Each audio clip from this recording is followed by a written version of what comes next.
Welcome to the Revenue Room podcast. I'm Heather Holst-Knudsen, your host and CEO and founder of H2K Labs and the architect behind the Revenue Room portfolio. This is where CEOs and revenue-critical C-suite executives come when they're done with old sales playbooks and want modern, data-driven execution roadmaps that actually drive growth in a data and AI-powered economy. Every episode brings you the most interesting, forward-thinking operators in the media, events, and data information services industries. These are the people who are not just talking about the future, they're building it. These are the leaders rewriting business models, redefining value creation, and moving faster than the market's trying to disrupt them. What you hear today is shaped by the ecosystem behind us. Revved Up, our flagship summit for CEOs and revenue-critical CXOs who trade real playbooks, not platitudes. And Revenue Room CXO, the invite-only network and year-round growth operating system for leaders who refuse to fall behind. If you're listening, you already feel the urgency. The gap between companies that adapt and the ones that don't is widening. The question is, where will you land? So let's get into it today. Today's guest is Billy Carney, the co-founder of RocaNews, a digital media company built from the ground up for audiences ages 18 to 35. Since launching as an Instagram experiment in August 2020, Roca has grown to more than 3 million followers and subscribers across social, newsletters, a gamified news app, and YouTube. The company turned profitable in late 2024 and crossed $1 million in annual recurring revenue shortly after with a team of roughly 11 people. Billy leads product and strategy at Roca, where the revenue model has evolved into a diversified mix of advertising, subscriptions, and video. Before co-founding RocaNews, he worked as an investment banker at Bank of America, Merrill Lynch. He's a Forbes 30 Under 30 honoree and a graduate of the University of Notre Dame. In today's conversation, we'll discuss how Roca converted social media attention into owned revenue channels, the economics behind their gamified news app, and what established media and information businesses can learn from their approach to product-led growth. Billy, welcome to the Revenue Room. I'm delighted to have you join me today. Thanks so much, Heather. It's an honor to be here, and thank you for the very kind introduction. I'm looking forward to getting into it. All right, before I start, did I miss anything from your career or background? I think that's all of it. I was also a tennis pro growing up, if you want to throw that one in there. Oh, cool. I like that one. Tennis pro. Awesome. All right. Well, let's start off with this. When you started RocaNews in 2020, what gave you the confidence that there was room for a Gen Z focused entrant? I would say probably ignorance. Starting it, So my co-founders and I, they're both named Max for convenience. Max and I kind of looked at the news ecosystem as it was in 2020 and didn't feel that there was really a good option for us. We didn't see anywhere that was speaking to us in a way that we thought was relatable or even readable, frankly. And from that, we said, all right, there's got to be a better way to do this. So let's just start a news company. And that was really the kind of the entirety of the idea there. We didn't have a patent. We didn't have anything like that to separate us. So we went ahead and hit the ground running. And frankly, for about 6 months, nothing worked. But eventually we started figuring out and getting things going. So in terms of where we saw there was space, we didn't really see anything that was speaking to us at all. So for us, it was all space. Yep. I think that's really so. I'd like to dig into that a little bit. My daughter's Gen Z, so I think Gen Z is your audience, right? Or is there like tail end millennial? Yeah, I would say it's mostly Gen Z, but it's certainly a lot of millennials. We also have some younger readers too, like under 18, but the data we can collect on that is purposely limited. So I don't know how many there are exactly. So when you said there was nothing for you, what does that mean? Like, is it the way the writing was, or talk to us about that? I would say there were two main things. The first of which was the writing. As you mentioned, everybody kind of talks about like, oh, it's too biased, it's too political, it's too negative, which were all absolutely true. Now that's a trope and it's like a classic legacy media bias. But at the time that wasn't called out nearly as much as it is today. So that was part of it, making writing that was, at least from our perspective, more fair. The second part of it was just the kind of like product inaccessibility of it all. Like if you were a college student and you wanted to get into the news, you wanted to become more informed. If you opened up pretty much any legacy media website, call it the Wall Street Journal, the New York Times, you're going to get hit with like 20 different stories. And, as you scan the front page, you're going to see, okay, Obamacare, partially repealed. Most people my age, like, don't really even know what Obamacare is, right? It's like, okay, it's some healthcare thing that President Obama installed, but there's no real ins and outs. So you're starting on chapter 5 of like a long book already. So it was one, we found to be overly biased, overly negative, and then two, it was just, where do you start? It was hard to get into it. So, all right, that's actually quite interesting, that last part. So I definitely get the bias part. I think everyone's tired of it, but kudos to Gen Z for actually pushing that envelope, like enough. But I think assumed knowledge, there's no educational component here for someone who's jumping in as a new consumer of news to say, this is what this means. And, Obamacare, for example. So how do you address that with your product? So to start, we kind of took an approach of like less is more. So for instance, our flagship Instagram product, which we have done for like the past 4 years now nightly, it's called the Quick Cards. And basically what it is it's a slideshow on Instagram. The first panel is a meme that relates to one of the stories, but also something that's, that we ourselves would find funny. And then it goes into 4 slides that are basically the stories of the day. And there's only 4 of them. There's only 4 of them, and there's also only a few bullet points for each. So this is something that our Instagram audience gets, which is right now our largest audience. And basically, it's kind of like an intro summation of the news that day. And so there's kind of like the 2 things. One, it's right there on Instagram, so people don't have to go out of their way to get it. And 2, it's relatively simple compared to like, a website homepage of 20 different articles. So there are actually 2 key things. It's very short form, consumable content. I get it in bites. Yes, on Instagram. On Instagram. And so that for us serves as kind of like a top of funnel introductory to what we do. And then we do have some deep dives and much longer form things that we put out every day. But in terms of reaching people and getting them into the door and like learning about news, learning about what's going on in the world, we found that to be the most effective medium. No, that's incredibly smart. So it's the format that they want on the channel where they are to create your top of funnel to push, like, absolutely. And none of these other channels are like these older legacy channels are, if they're looking to acquire Gen Z readership or audience, they're not where Gen Z is or in the format they are. So that's a really salient point. What do you see? We kind of already got into this, but are there any other like fundamental differences between how Gen Z consumes news compared to older generations? Like if I were to look at my daughter, again, she's turning 21, and myself and how I consume, I mean, you obviously have a ton of data on this.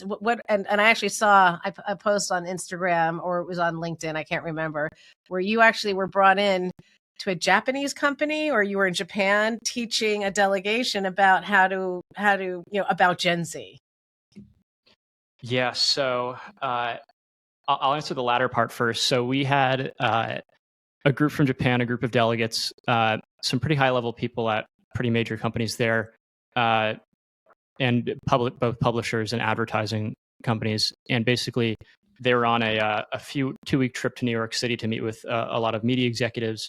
And one of the stops was learning about RocaNews and how Gen Z readers are getting their news in the US. So that was awesome. We spoke to about 20 Japanese media executives, and I mean, basically didn't speak a lick of English. So there's a translator and everything. So it was a little bit of breaking the ice at first, but by the end of it, it was like spectacular. And we had a great time with them. And Japan's so interesting too. So like we're planning to get over there for some reporting next year. But anyways, in terms of how Gen Z consumes the news differently, well, off the bat, there's certainly the social media aspect, which is kind of the elephant in the room. Pretty much everything is delivered right to them. And that wasn't necessarily the case 50 years ago. You'd have to sign up for a newspaper, get it delivered to your door, or you go to the store and you pick one up. Now you open up your phone, which is next to your bedside every morning, and it's already there. So on one hand, younger people are kind of getting the news by inherently going throughout their day, like even going on Instagram to see what their friends are up to. They're also hit with news at this point. So one, it's right there. Two, I do think as people get older, there will be some, or there certainly will be more people who, like, for instance, read a subscription product, like the Wall Street Journal or what have you. But in your younger years, I don't know, maybe you were different. I personally, when I was like in college and shortly out of it, I didn't care much for reading the news. So those are kind of the people we're trying to meet and get them into our orbit before they start, consuming traditional media. I couldn't, again, I'm way older than you. I'm not going to tell you how much, but so, but even in my daughter says back in the 40s, haha. Yeah. She's a little nasty sometimes. The news, was not a top priority. And I remember like trying to feel grown up when I got into the workforce, be like, oh, I need to have a New York Times, and I'd buy them and just, shame on me. But Totally. But I also. No, I was going to say, I think a lot of people feel that. And then you try to get into it, right? Like I remember at my first job, I would read something online about the news and I tried to impress my boss by bringing it up. And he would be like, oh, but what about this aspect of it? And I'd be like, I wasn't truly understanding anything, but you try to read to sound like you know what's going on, right? Yeah. No, just for sort of funny side story, I had one of my best friends, we were in New York City as young, women entering the workforce. And she said, I have to find a boyfriend. So she started trying to read up on sports, on football. Yeah, let's talk about how hilarious those conversations were. It's like, good luck. So suffice it to say, it didn't work. But I digress. The other part, though, also for news for younger people is the subscription, and I'd love to get into this, is a paid subscription a barrier, or are you able to, how do you get your, because you do have subscription revenue, like how does that work? We do. So we really only started focusing on that aspect of the business this year. Kind of in February of 2025 is when we really buckled down and said, okay, let's get like a subscription product off the ground. I think, well, there's kind of two ways we go about it. One, there's certainly a group of, a lot of younger people do not want to pay for news. It's something that throughout their entire lives has been free.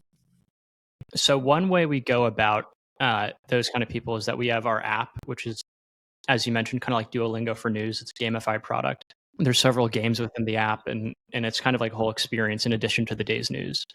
So we have found that people are more willing to pay, younger people are more willing to pay to enhance an experience. So maybe it's enhancing the game. They unlock additional things within the game. They unlock additional characters within the app. And that's kind of one way to get around it. Like you're going for the news, but you stay for the game, and then you end up paying because the game is interesting and fun. The other side of it is that we have a paid newsletter subscription, which again, we just launched a few months ago, but has been super successful. And to be totally honest with you, it is still a little bit of a mystery to us how it's working. I mean, you assume, and maybe this is just because this is what every person in media we've spoken to over the past few years has told us, is that young people will not pay for the news. They're paying for our news. I mean, we have our readers who, I guess, they've been reading us for a few years, so they're willing to pay. The content, I think, it's kind of biased, of course, but I think our content's amazing. And so that would drive more people to pay. I think we present it in a cool way, but there's not really anything groundbreakingly different than like, a subscription to Roca versus somewhere else. I think we package it well. And when you have a lot of young readers, and they read your stuff every day, some are just going to pay for it. So it would be really interesting data to analyze would be of the people who are paying, how many were in the funnel and for how long versus how many are like just brand spanking new. And then the other one, because you had the app out first before the newsletter, is, that's right, crossover between the app and the newsletter. And then the other part, just putting myself in the shoes of a young person who, I have this news brand that speaking to me. I know my peers are also reading it, right? It's for us. It's not CNN. It's not Wall Street Journal. It's not New York Times. So now you've got this brand affinity, and I'm actually at, that's why I'm curious about how long they've been in your funnel. I'd be like, no, that's my news channel. I'm going to subscribe to that. That's where I'm putting my subscription dollars. Yeah, so we're getting that data now that we've been doing this, but as it stands, a lot of our audience was on social media before. And you really don't have any individual data on social media. So like, for if we put up a post that's like go subscribe to our newsletter, we then get their email, but we don't know like which email is coming from what username. So we certainly have people in our orbit that we've interacted with that we know, have been around for a while, but we don't really. I would say we've had a lot of people sign up for newsletters, like hundreds of thousands from our Instagram. But in terms of the time from which someone comes onto the Instagram to subscribe to a newsletter, we actually don't really know. No, that part I see. But you did have a free newsletter before you converted it to paid. That's right. We had a free newsletter dating back to like 2021. And that was a pretty traditional, we still do it. I say is still a pretty traditional, like morning rundown of the news, pretty similar to like a morning brew. Okay. And then the paid version of this newsletter, what's different about it? Like what would make me say like, okay, I'm going to upgrade from the free to the paid? So they're actually different. So the free newsletter, basically it's similar to what we have on Instagram, but it's a little bit deeper. So we still do the 4 stories of the day, keep it pretty straightforward, expected and simple, but it's a bit more information in each story. Call it like 1.5 to 2 times as much. Whereas the paid newsletter, it's one deep dive per day. It's not necessarily on something that happened the day before. It may be, but it could also be kind of like an evergreen topic, and that's 2,000 words approximately, deep dive on one subject. And basically what we have from that is people who are, reading our stuff for a while, willing to pay for more of an analysis from us, something that's a bit heavier. What's your price point for subscription to that? $6 a month. Okay. And they pay monthly, or do you try to do like the annual, quarterly, monthly with the discount like tiers based on them committing? We certainly try to get people to pay for the yearly, but some people I think are just more comfortable going month to month. I think the year is $60 for the year, so a slight discount. So for some of our legacy media executives who are listening to this podcast, one thing I'd really like to dive into is how successful you were on Instagram, and then what are the tactics that you're using to convert this big but unknown audience, right? You don't have a lot of data or stats around it. And then how do you like to move them into your actual, what I call known funnel? Sure. So, I guess maybe I'll take this back from the beginning, because it's certainly happened in waves. In the beginning, for the first 6 months of the business, basically we tried a million different things and very few worked. But what did eventually catch on was on Instagram. And we developed a strategy similar to what I mentioned before, but also there are a couple other things we did kind of in that vein of making things more simple and like straightforward and accessible. And the first that caught on was I did like a post basically about the GameStop stock trading fiasco a few years ago. And what happened was that style of content was catching on for us. And what I mean by catching on is we had like 300 followers, and maybe it would get like 20 likes instead of 5. And these were all our friends at the time, of course. And what happened after posting that is a finance meme account reposted it to their story. And we like doubled overnight. We went from like 300 to 600 followers on Instagram. And so from that, we realized that if we work with other accounts on Instagram, we can grow very quickly, or even grow at all, because at the time we really didn't have much going for us. So basically, we went heads down for a year and developed a pretty labor-intensive strategy of working with other accounts on Instagram. And it was just the 3 of us. That was our full-time job for a year. So we went from nothing to almost, actually, I think crossed 1 million followers within a year doing that strategy. And after that, we kind of diversified a little bit. Like we raised some capital as well. So I started working on the app. We hired a few people, put out the newsletter, and a few other things as well. Not all of which worked out. So from there, that was definitely the biggest concerted jump. Since then, Instagram has changed a lot, and you kind of have to grow with video now. We didn't do any video at the time. So now what we try to do is we grow through Reels, which is just the short form video component of Instagram. What does a partnership entail? Like especially when you were first going out, you had 600 followers. Like, what was the give and take with the partnership with other Instagram accounts? So it was pretty much a bespoke operation for every single one, which is also why it took us so long. I think it could be replicated if we wanted to again, but like after doing that for a year, it burns you out a little bit. But basically, yeah, I'll give you an example. I'll give you two examples. One could be we're working with an account that makes Minecraft videos. And we may say, hey, we'll run a story about Minecraft and maybe we'll interview you. So it's most of these people have never been interviewed or anything like that before. So pretty high hit rate with that. Then we'd make a story.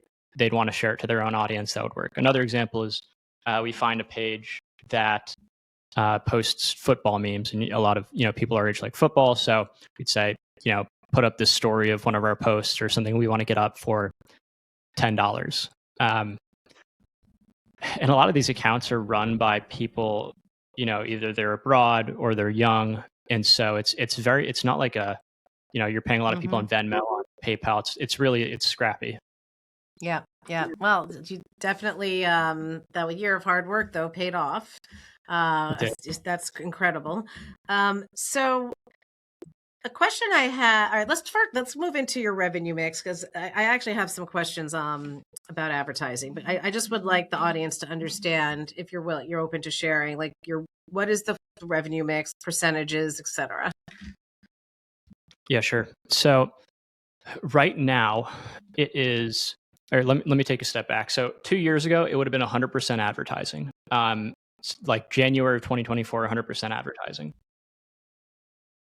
We realized that the venture market was not what it was 2 years prior, that we were actually going to have to start focusing on making money. It was kind of an afterthought at the time. So we went from just advertising, and that was predominantly on Instagram and the free newsletter, to developing the paid newsletter, really monetizing the app more, and also making videos, which predominantly go on YouTube.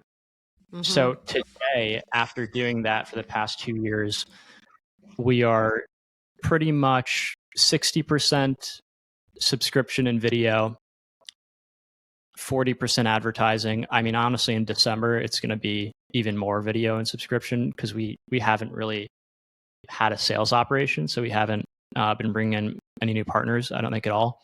So it's probably like 80% video and subscription, 20% advertising. We kind of see advertising is like the icing on the cake of our revenue mix. So it's, it's all great, it's all gravy, but it's not something that we're like, okay, we got a plan for the future, we got to bring all this stuff in. I think when it comes in the door and people reach out to us wanting to advertise, it's excellent, but we just don't really take time right now to have that sales operation going. So that's actually quite interesting. So you were literally basically getting revenue from ads from like the YouTube network, that would they put them on it's not like you were out selling to brands. Correct. And the reason I break out like video as its own thing is that it's kind of got the component one of like the YouTube automatic programmatic advertising. But it's also the ads that we do on YouTube are also their sponsorships as opposed to like placements, if that makes sense. Like, in the newsletter, it's, exactly as you'd expect, like sponsored by X company, and then you read like a blurb about them at the bottom.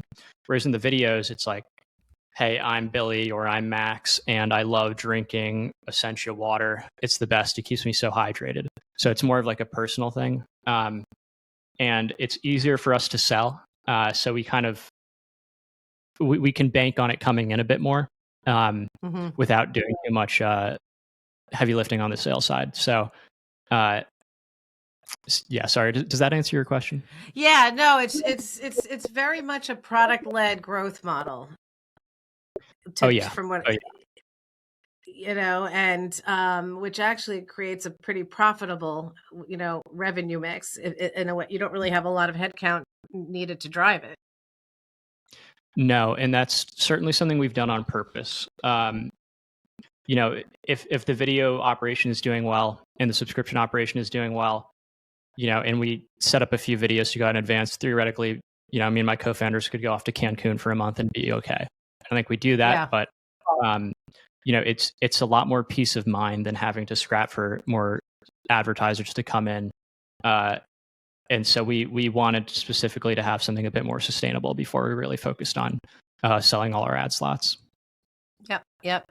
So you do. I think I read you have 11 team members, or is that number increased? Yeah. So I think the team's about 11. If you count part-time, it's a few extra, maybe like 13 or 14, but I think we're 10 or 11 full-time. I should know that. And then I would say the roles, you have 3 co-founders, and then you've divided up roles and responsibilities on the co-founding team, and you're in charge of product and growth. That's right. So I handle basically growing on Instagram, the others as well, and just kind of general strategy of the kind of content we're making. I also make content, as founders, we wear every single hat. And then, so one of the founders is more focused on video. The other does a few different things, but a little bit of sales.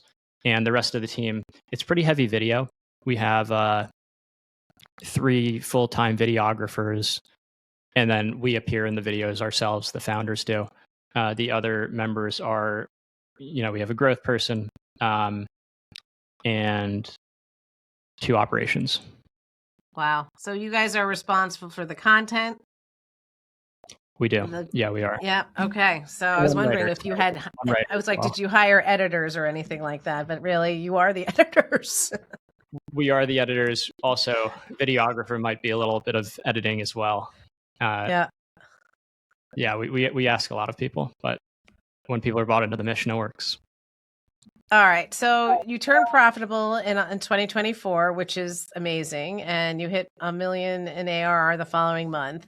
What are the unit economics that are really critical that you look at every day with your co-founders to, 1, ensure that the growth is sustainable, and 2, that the growth has a nice trajectory moving forward? So for us, it really comes down back to the video and subscription stuff. On subscription side, we have certain amounts, every month it's like, okay, we need to add 1,000 new subscribers. I'm just kind of making that number up, but we have each rung of the ladder we need to hit, and we also want that to accelerate.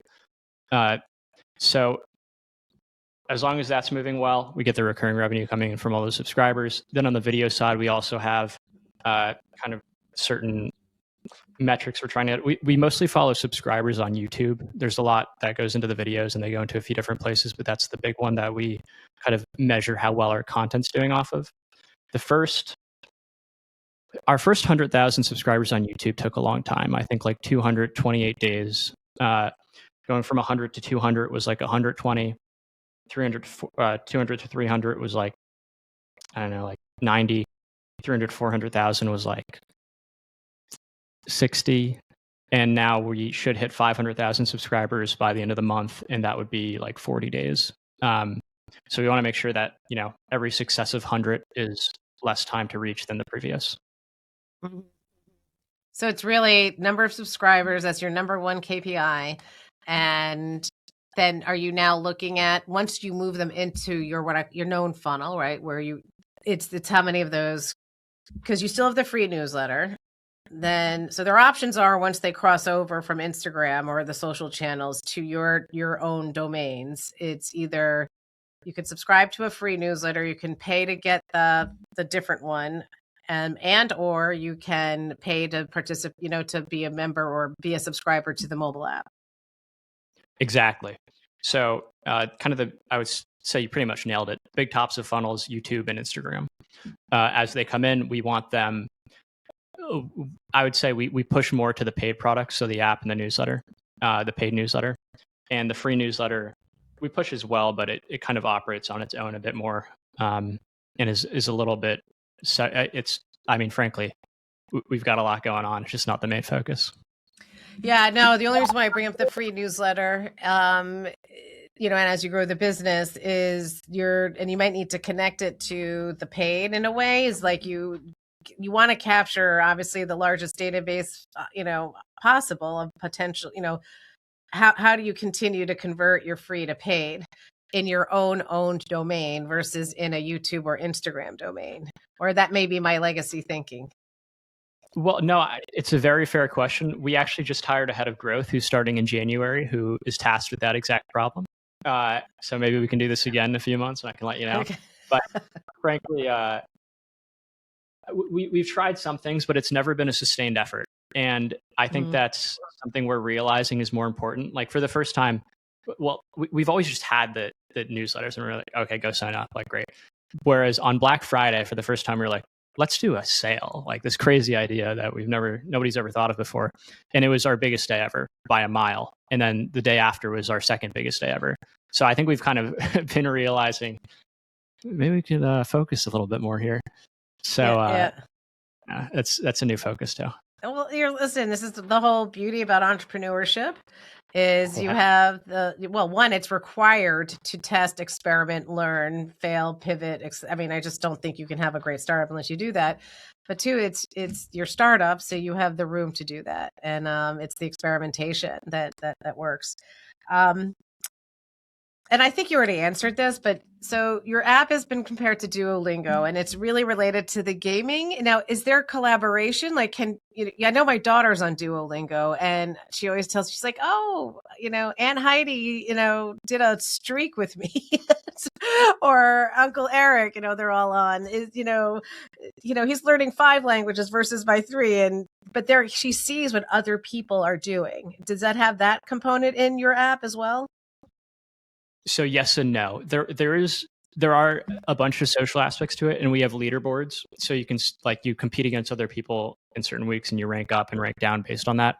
We don't have friends or connected to specific people, so you can see people's usernames, but I couldn't go on and say I want to compare myself against my uncle or my aunt. We don't have that yet.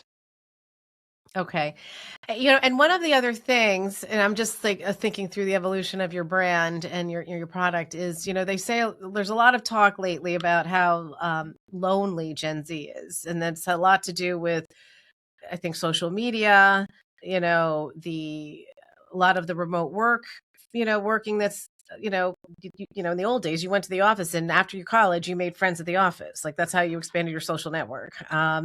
So there's a loneliness factor, but they find, and they're, so that connection online in groups where they're like-minded or they can have discussions, is that something you've ever thought, not to replace social media, but if they're in the universe of RocaNews, that they want to talk about a topic or a news item that you just published and had form a discussion group? Totally. It's not something we've really executed on, but it's definitely something we've thought about a lot. Even if it's as simple as a book club, something to come together and kind of have that sense of community and talk about something. I think we'll certainly do in-person events as well. Maybe next year, I don't know. But that is something we know we have to do and want to do. It's just we haven't really had the time to yet, but we want to take it beyond. So yes and yes, we want to do more online community things and also in person as well. I was going to ask you about in person. I'm like, oh, they're not going to do in person. Tell me where you see the angle there. I frankly, I don't know. I think there's a few ways you could go with it. And part of it's going to be, understanding our audience and what they want. We haven't done any before. So I couldn't tell you confidently, but, we could do anything from a trivia night to something innovative, I don't know, or just pack a pub full of people and just have a good time, or have speakers come and do something. I don't know what's going to work for us. And I think we'll probably try a few different things. There was, back in the day, so I had a little stint where I said I left the publishing and events world. I said I'm never ever doing media and events again. Back in 2014, and that had more to do with I sold my business and I didn't like how it went down, and there's just a lot of stupid pissed offness. But anyway, so I ended up launching this basically it was called Kidbacker, and it was for teen entrepreneurs ages 13 through 25. And I was building a virtual, playground for them, essentially, to go find other co-founders and, mentors. They could build their business plan, give them resources, they could crowdfund, all this stuff. Through that, though, I met this really cool group of, two founders. It was called Next Gen Summit, and they were from Dylan Gambardella and Justin, and they had an event in New York. And what was surprised me, the reason why I bring this up, they had high school students coming, they had college students coming, and paying to attend this event, $650, and they had great speakers. It's all about entrepreneurship, and they definitely had their. And again, this was hysterical because I come in there exhibiting as Kidbacker, but I'd done events my whole life, so I'm sitting there like, oh my God, how did they get away with all of this? But the attendees didn't care. They were just so happy to be in this place together. And it was sellout. I hear it. It's awesome. Good for them. Yeah. It's there's so much talk about everything's online, and I think a lot of young people realize that as reality, but are also upset by it and want to do more things in person. So it is such a big opportunity. $650 is a lot of money. So I don't know if we'd start there, or if we'd even charge all. Impressive. That's awesome. And I could be wrong. It was definitely not. Maybe it was like $395, $400. It was not $90. You know what I mean? So the point. So one is yes. So I definitely think there's a viable market for it. I think we underestimate Gen Z's propensity to want to pay to go to get something of value, where they're going to make connections, build their network. They don't really have, that same infrastructure. At least I had when I entered the workforce. So anyway, I think you're on to something, and obviously always happy to help you ideate on live events. So, maybe some help. We don't know anything about that. So, all right. So, just want to ask you this. If you were advising a legacy media or events, well, I'll take events out because you haven't done events, but if you're advising a legacy media company on how to reach younger audiences, what would you tell them about what they're getting wrong about Gen Z? Well, I would say it definitely depends on the company. And there are definitely a lot of sins we see committed, but they're certainly not applicable to everybody. Certain places we've seen do a better job of certain things and others not. I think kind of generally speaking, the two things that come to mind are, one, just leave the bubble and go meet people. We read the stuff about writers and they're in DC or they're in New York, and we're in New York too, but they just don't get out and meet people. They don't really understand how the country works from our perspective. We've done all these trips across the Midwest, the South and West and North, and even abroad too. And we make a lot of documentaries in these places, but also just getting out and meeting people it's so eye-opening because you just don't really understand the perspective until you talk to people in earnest. So that's one thing. Second, I would say just try to make news a little bit more of like a two-way street. Like a lot of it feels like, I think a lot of Gen Z feels like legacy media companies preach to them, and just find a way to even reply to a comment online. It's just a black box. People think of the New York Times or the Wall Street Journal, not to pick on them, but there's no people don't see who's writing it. They don't see who's running it. There's transparency if you look it up, but nobody is going to do that, or not everybody takes the time to do that. So I would start there. That's an incredibly important point overall. And I think one is, too few CEOs and C-level executives actually go out and talk to customers. There is that term, the ivory tower. And if they are talking to customers, they're talking with customers they're the most comfortable with, if you understand what I'm saying. And I think where they're getting information about Gen Z is either from their kids in their house, if they have them, which is a very small section of the universe, and you're very biased, or research that is kind of helpful, but not helpful. So I totally agree with you. And like focus groups and really getting to know this generation. And, I'm a Gen Xer.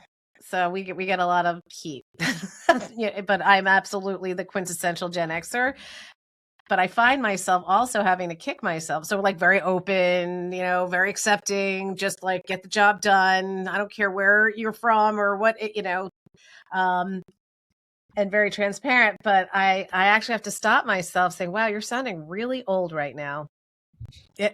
Just stop, and I'm like, I can't believe I actually said that. So, anyway, well, this has been terrific. Like, is there anything else you'd love to share with the audience about like what you're doing with RocaNews? Any visions for the future? Things you're excited about? We're very excited. I don't know if I would say about anything in particular. Like I think really found a groove in a few things that we're doing now. And so it's just a question of scaling it and, kind of executing to that point. But nothing else. Thank you so much for having me on. It's been a pleasure to talk to you, and really thank you. Well, you're not off the hook yet. So I got some things. I have some things called rapid fire, and then we'll end. So I think you already told us, but little known fact about your career. Yeah, was the tennis pro, not a professional tennis player, but taught tennis. I don't know if there's anything else too interesting. Oh, I started a YouTube channel when I was like 11. I started like 3 YouTube channels between 11 and 13. One of them got to 10,000 followers. I would just make videos of like me playing video games. So that's maybe where some of the social media ambitions started. That's incredible. You made videos of you playing video games and put it on YouTube and got 10,000 followers. That's amazing. What's the best business book you've read or that you've read in the last year? For full transparency, I'm not the biggest reader, but one of them was recommended to me recently by my friend, which I read. The name's escaping me. I think it's How to Buy Back Your Time. Okay. All right. Well, we'll look it up. All right. Well, Billy, thank you for joining us. The best way for everyone to reach you is it RocaNews.com? Yep, RocaNews.com. Me specifically on LinkedIn, or shoot me an email, Billy@RocaNews.com, RocaNews. Would love to speak to anybody in the industry. Always looking to make a connection.